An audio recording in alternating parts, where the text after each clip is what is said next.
추위가 좀 너그러졌고 며칠 계속 비가 온다는데요. 한 주간 평안하셨습니까? 네. 매일 성경 묵상 잘하고 계시죠? 잘 하시기 바랍니다.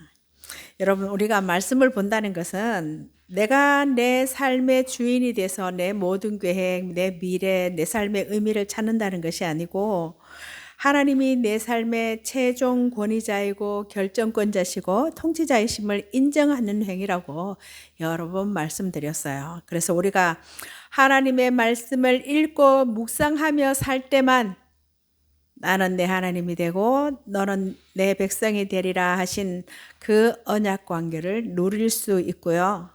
그게 하나님의 백성된 우리의 일상이어야 합니다.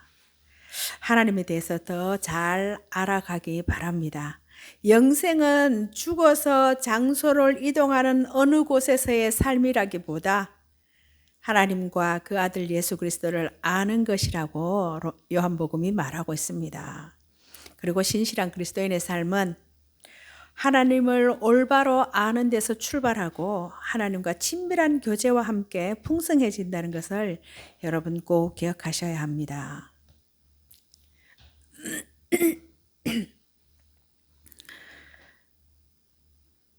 여호수아서에 의하면 이스라엘이 가나안 입성을 앞두고 가나안을 앞두고 치른 두 번째 전투가 아이성 전투였어요. 여리고성에 이어 아이성 전투가 이어지는데요. 여리고성을 근사하게 이겼다면 아이성 싸움은 크게 패하고 쫓겨왔습니다. 성경은 이를 통해서 아이성 전투의 패배가 하나님의 무능이나 변덕스러움 때문이 아니라는 것을 알려주고 아이성 전투에 대한 보도를 하기에 앞서서 이스라엘 자손과 아간의 범죄를 먼저 언급하고 있습니다. 그래서 오늘 성경을 보면 1절이 저 뒤에 가서 적혀야 되는데 이미 다 얘기하고 사건을 전개하고 있어요. 아간의 범죄는 아간 한 사람이 저질렀지만 성경은 이스라엘 공동체 전체가 범죄한 것으로 소개하고 있고요. 아간 한 사람의 범죄로 인해서 공동체 전체가 위기에 빠지게 되었습니다. 여호수아는 여리고성의 경우처럼 아이성 전투를 앞두고 먼저 정탐꾼을 보냅니다. 정탐꾼을 파견했죠. 아이성은 여리고에서 약 24km 정도 떨어진 성읍인데 여리고에서 베델로 가는 길목에 위치해 있었고 가나안으로 들어가기 위해서 전략적인 요충지로 아이성 정복은 가나안 중부 지역 정복을 위해서 필수적인 것이었어요. 정탐꾼들은 아이성의 규모가 작다는 것을 이유로 들어서 3천 명 정도 군사만 보내도록 여호수아에게 제안을 합니다. 이러한 정탐꾼들의 보고와 제안은 여호수아를 비롯한 이스라엘 백성들이 너무 쉽게 이긴 여리고 전투의 승리 이후에 매우 방심하고 있다는 것을 보여준다고 해요. 여호수아 7장 1절부터 5절 짧은 구절 속에 한 5개의 구절 속에 아간의 범죄와 아이성 정탐과 정탐꾼들의 보고 아이성 전투와 패배와 이스라엘의 반응이 다 나옵니다.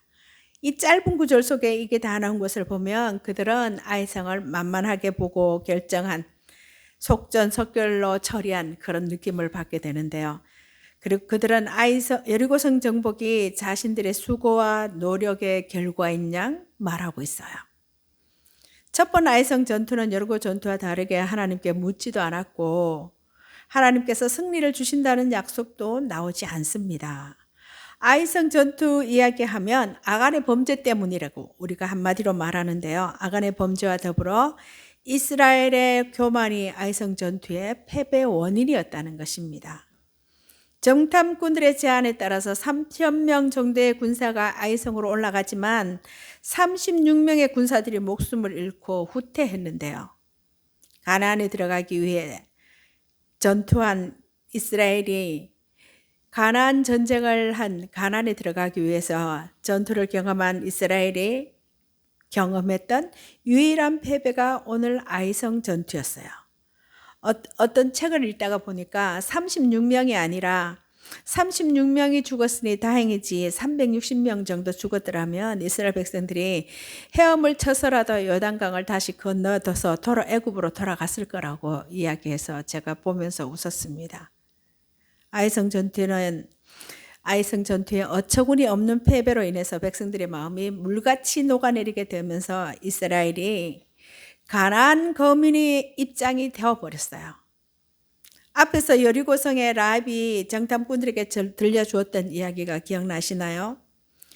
여리고 인근에서 진을 치고 있는 하나님이 도우시는 이스라엘 백성들로 인해서 여리고성 주민들이 간담이 녹아내렸고 정신을 잃고 있었다고, 그것을 그런 상황을 지금 이스라엘이 경험하고 있습니다.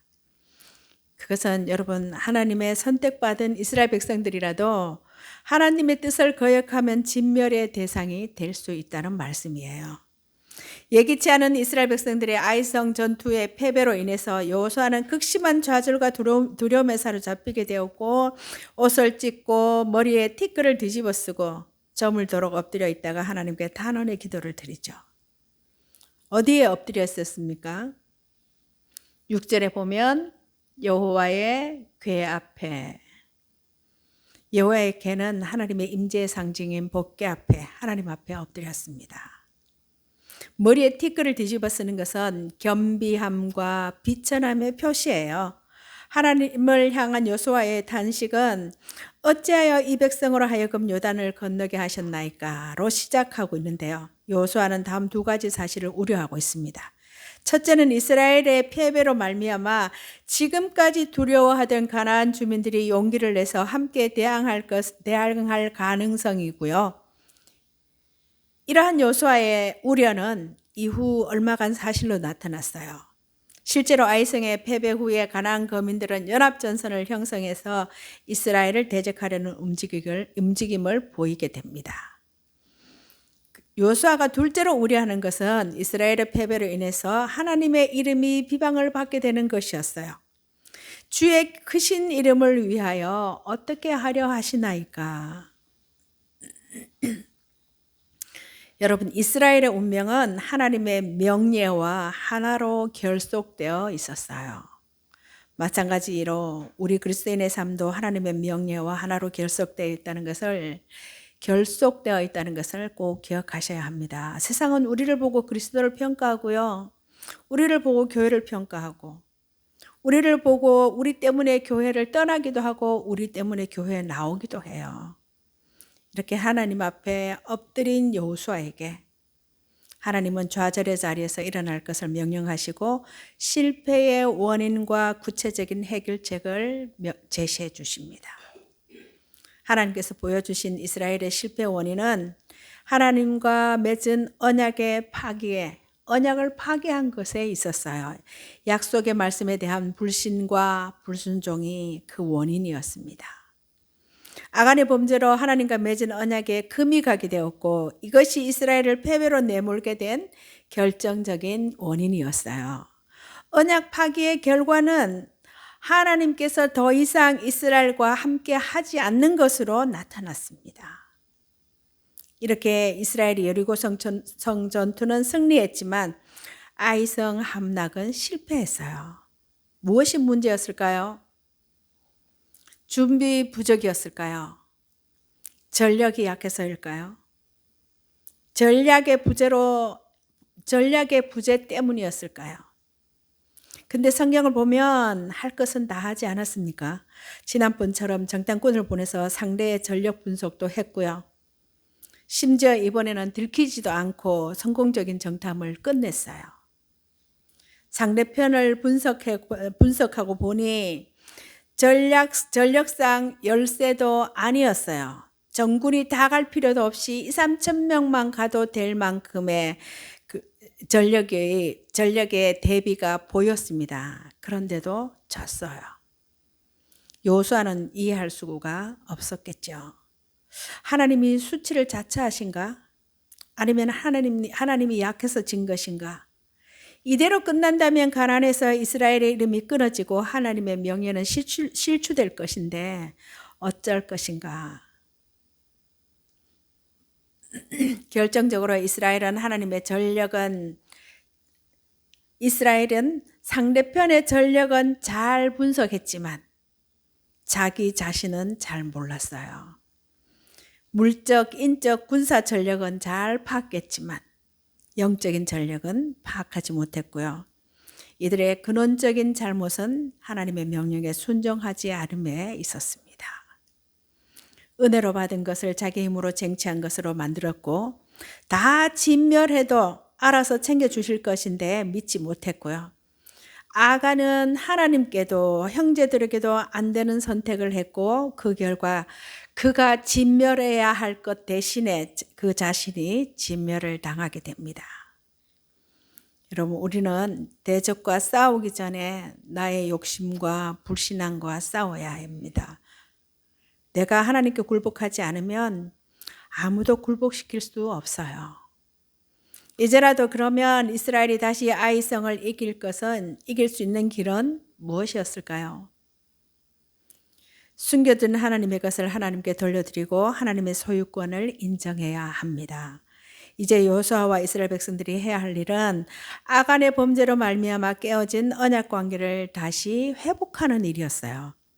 하나님은 여호수아에게 깨어진 언약을 회복시키는 방법을 가르쳐 주셨는데 그것은 오염된 완전히 바친 물건을 이스라엘의 진영에서 온전히 제거하는 것이었어요.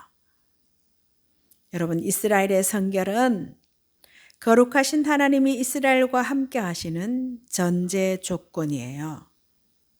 우리도 마찬가지입니다. 성경이 가르치는 삶은요, 하나님 앞에서 하나님과 더불어 하나님과 잇대어 사는 삶이에요. 거기서 벗어나면 안 됩니다. 성경은 우리를 목표로 하고 있다고 말씀드렸어요. 우리의 성결, 우리의 성품, 우리를 하나님의 사람으로 완성해 가는 것, 우리의 거룩함, 우리를 영광스럽게 하는 것을 목표로 하고 있습니다. 이것이 우리에게 믿음의 행위를 요구하는 진짜 이유라고 말씀드렸어요. 이제 여호수아는 하나님의 말씀대로 이스라엘 백성들을 모으고 아이성 전투의 패배의 원인을 찾아 나섰어요. 아간의 범죄가 드러났고 하나님의 명령을 거역한 전리품 획득에 대한 단호한 심판을 감행했고 그런 이유는 이것은 앞으로 있을 가나안 정복 전쟁이 약탈 전쟁이 되지 않게 하려는 조치이기도 했습니다. 가나안에서의 전쟁은 거룩한 전쟁이에요. 즉 명품을 위한 전쟁이 아니라 명분을 위한 전쟁이어야 했는데요. 이것은 하나님 나라를 향해 순례자의 길을 가는 우리의 영적 전쟁의 원리이기도 합니다. 여호수아가 두 번째 아이성 전투를 준비하고 있습니다. 전투 준비는 먼저 하나님의 약속과 명령으로 시작하고 있어요. 8장 1절을 한번 같이 읽어볼까요?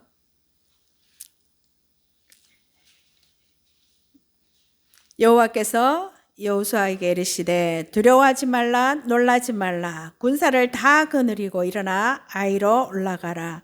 보라 내가 아이 왕과 그의 백성과 그의 성읍과 그의 땅을 다 내 손에 넘겨주었으니. 아멘. 두려워하지 말라 놀라지 말라는 하나님의 말씀은 이스라엘을 향한 하나님의 진노가 그쳤음을 보여주는 말씀이에요. 다시 은혜가 회복되었다는 거죠. 그 진노를 그치게 할 제물로 아간과 그 주변이 다 하나님께 올려드려졌죠. 하나님이 이제 여호수아에게 군대를 거느리고 아이성으로 진격할 것을 명령하시면서 승리에 대한 약속도 주셨습니다. 여러분, 이것은 앞으로 여호수아가 치를 모든 전투는 가나안에 들어가기 위해 여호수아가 치러야 할 모든 전투는 하나님께서 함께 싸우시는 거룩한 전쟁이 될 것이라는 의미고요. 여호수아와 이스라엘 백성들은 앞으로 모든 싸움에 이 약속을 붙잡고 나아가야 했어요. 그럴 때만 승리가 보장된다는 것이었어요. 여호수아에게 승리에 대한 약속을 주신 하나님은 아이성 정복을 위해 필요한 세 가지 명령을 하달하시는데요. 첫째는 아이 왕과 성읍을 진멸하는 것. 둘째는 전리품 처리에 관한 것이로 여리고성과는 달리 이번에는 백성들이 전리품을 취할 수 있게 하셨어요. 가나안 전투에서 굉장히 여러 민족과 싸움을 하는데 가나안 전투에서 전리품 처리는 성읍마다 약간씩 그 방법이 다릅니다. 그래서 여호수아와 이스라엘 백성들은 매 순간 하나님의 명령에 귀를 기울여야 했어요. 세 번째 명령은 전술과 관계되죠. 너는 아이성 뒤에 복병을 둘지라. 이것은 아이성 전투가 하나님의 지휘 아래 치러지게 될 것이라는 의미예요. 아이성 전투는 여리고성 전투 방식과 달랐어요. 여리고성 전투는 아이성 전투와 비교할 때 특별한 전략과 기술이라고 할 게 없었습니다. 성을 돌기만 했잖아요. 반면 아이성 전투에 있어서는 분명한 전략과 전술이 사용되는데요. 이것은 하나님이 다양한 방식으로 역사하고 계심을 보여줍니다. 2차 아이성 전투는 여호수아와 주력 부대가 아이성 군사들을 성 밖으로 유인하는 장면으로 시작됩니다. 첫 번 전투와는 달리 이번에는 여호수아와 지도자들이 앞장서서 전투에 참여하고 있어요. 자신이 직접 전투에 참여하는 대신 소수의 병사만 보내서 싸우게 했던 첫 번 전투와는 다른 모습입니다. 이렇게 하나님의 승리의 약속과 이스라엘의 순종으로 여호수아의 복병 배치와 유인작전 전투는 대승리로 끝이 납니다. 말씀드린 대로 아이성과 싸울 때는 여리고성과 싸울 때와 다른 방식으로 명령을 하셔요. 분명 아이성에서도 인근 여리고성이 멸망한 경위와 이스라엘이 쓴 전술을 아이성에서는 이미 다 듣고 있었을 거예요. 그래서 하나님은 아이성이 대비하고 있을 그런 전공법을 택하는 대신에 매복과 기습 공격을 지시하십니다. 이것은 소문으로 듣던 애굽 탈출과 광야 40년을 이끄신 그 위대한 신 하나님이 함께 한다는 이스라엘을 무찌른 첫 번째 승리에 도취되어 있을 아이성 백성들의 심리를 이용한 것이고 첫 패배를 경험한 이스라엘의 두려움을 고려한 전략이었어요. 결과만 주장하시는 것이 아니라 과정도 주장하시는 하나님이시고요. 그래서 우리가 하는 일도 결과만 좋으면 다 된 것이 아니라 방법도 과정도 선해야 하고 하나님의 말씀의 원리를 따라야 한다는 것이에요. 여호수아는 하나님이 지시하는 방법대로 준비하고 전쟁을 감행했어요. 앞에서 이스라엘이 스스로 정탐하여 세운 전략은 적절하지 못했습니다.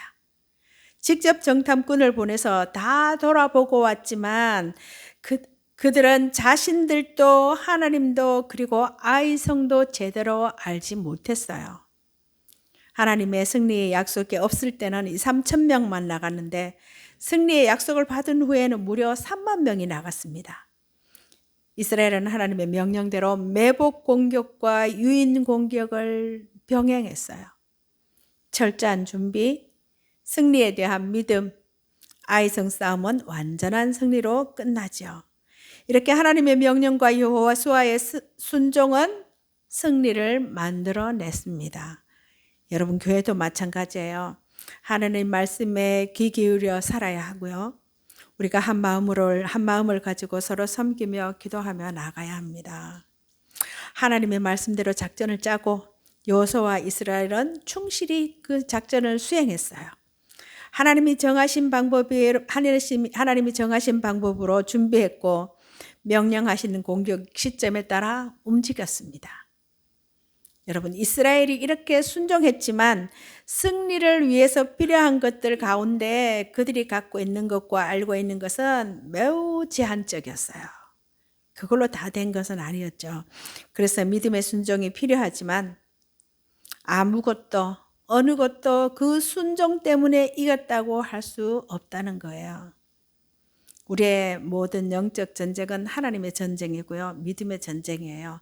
아무리 잘 준비해도 하나님이 허락하지 않으면 또 하나님이 도와주시지 않으면 승리할 수 없습니다. 우리가 잘해서 여기까지 왔다라고 할 수 있는 게 아무것도 없고요. 우리가 지금 이 자리에 있음이 하나님의 살아계심의 증거라고 우리가 고백하고 있습니다.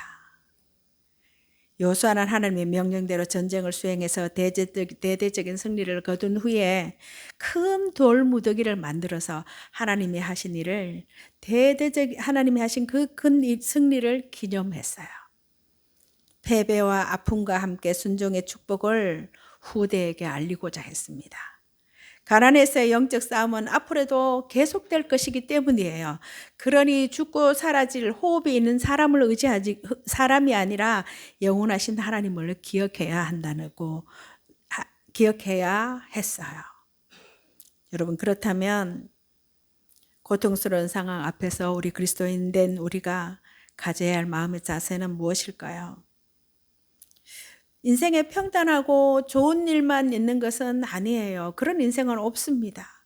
생각지 않은 때에 복병이 툭툭 튀어나오고 패배와 낙담으로 고통스러운 순간도 많고요.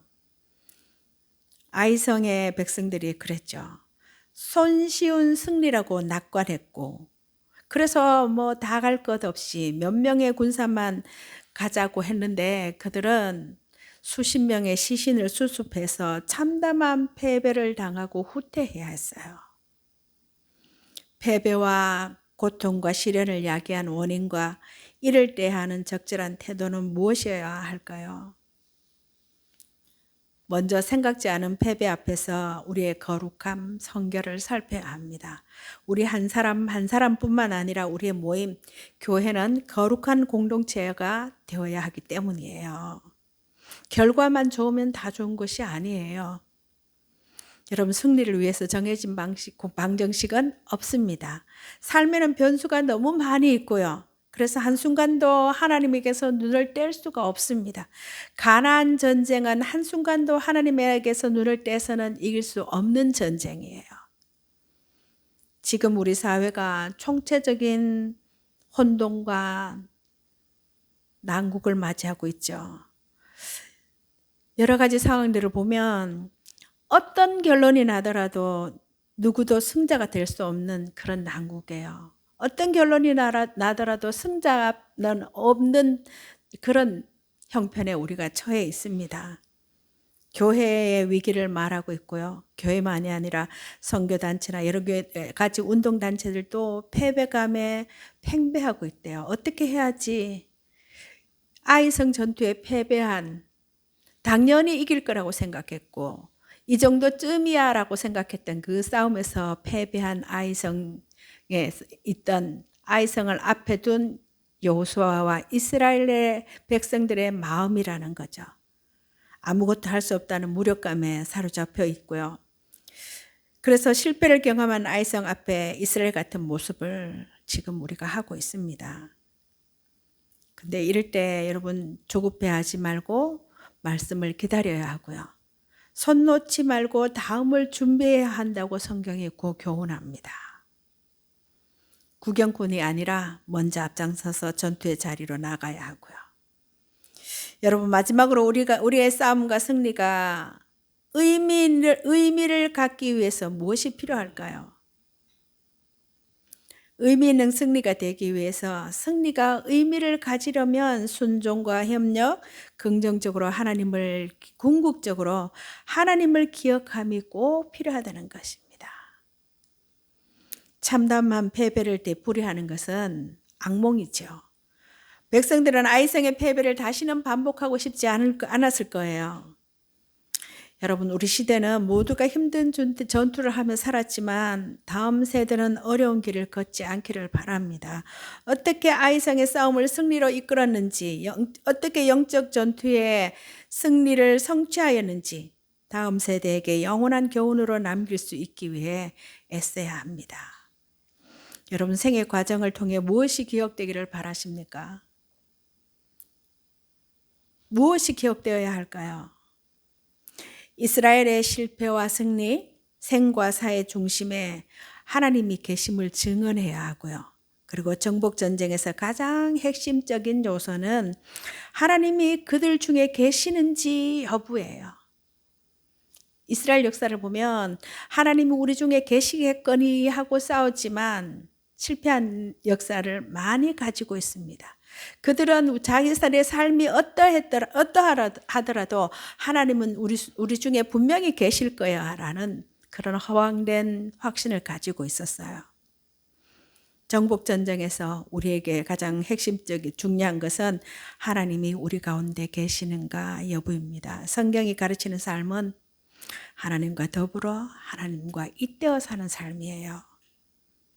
여러분, 형통과 승리를 원한다면 하나님을 중심에 두고 말씀에 순종해야 합니다. 그게 우리가 살 길이고 축복의 길이고 우리 믿음의 순례를 안전하게 이르게 할 말씀이죠. 그 원칙이에요. 우리에게 주신 삶의 자리가 하나님의 허락과 통치 안에 있음을 신뢰하며 살 때 그 싸움에서 승리할 수 있습니다. 우리의 매 순간의 삶에 하나님이 함께 하시고 하나님이 보고 계시고 하나님의 임재 가운데 살고 있다는 것이, 그것을 신뢰할 때 우리가 싸움에서 승리할 수 있어요. 하나님의 은혜를 입은 백성으로 스스로 책임 있는 삶을 살아낼 수 있기 위해 기도해야 하고요. 하나님 나라와의 가치와 그에 속한 것들이 무엇인지 분별하는 그런 믿음으로 살기를 기도하고, 그런 믿음으로 살아서 복된 생명의 통로로 살기를 우리가 힘써야 합니다. 풍요 속에서 빈곤하고 많은 것을 소유하고도 만족하지 못하고 감사가 메말라가는 이 세대 속에서 영생의 잇된 가치를 추구하고 참된 소망을 선포하고 보여주는 자로 살기를 바라고요.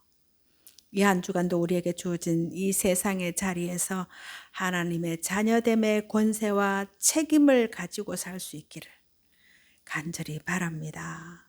그게 그리스도인의 삶이고요. 하나님이 우리에게 원하시는 삶입니다. 살아계신 하나님이 우리를 도우실 거예요. 살아계신 하나님, 우리의 아버지십니다. 기도하겠습니다.